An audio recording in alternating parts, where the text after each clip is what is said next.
ભરૂચના link road વિસ્તારમાં સેવાની સુવાસ પ્રસરી છે. ભગવાન પરશુરામ જન્મોત્સવ અને અક્ષય તૃતીયાના પવિત્ર અવસર પર સંસ્કૃતિ સમાજ સેવા સંસ્થાન ટ્રસ્ટ દ્વારા માનવતાવાદી કાર્ય કરવામાં આવ્યું છે. ભરૂચના લિંક રોડ પર સ્થિત સંકટ મોચન હનુમાનજી મંદિર ખાતે કાળઝાળ ગરમીને ધ્યાનમાં રાખીને રાહદારીઓ અને ભક્તો માટે ઠંડા પાણીની પરબ કાર્યરત કરવામાં આવી છે. આ પ્રસંગે વાતાવરણ ભક્તિમય બની ગયું હતું. સંસ્થાના સભ્યો દ્વારા હનુમાન ચાલીસાના પાઠ કરવામાં આવ્યા હતા અને જય શ્રી રામ તેમજ ભગવાન પરશુરામ કી જયના નારા લગાડવામાં આવ્યા હતા.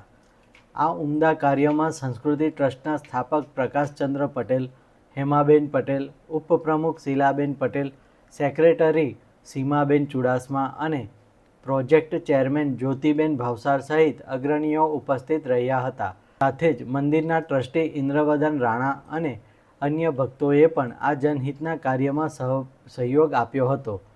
વધતા જતા તાપમાનમાં તરસ્યા લોકોને ઠંડુ જળ મળી રહે તે હેતુથી શરૂ કરાયેલી આ પરબ આશીર્વાદ સમાન સાબિત થઈ રહી છે. ભક્તો અને રાહદારીઓએ સંસ્થાના આ પ્રયાસની સરાહના કરી હતી.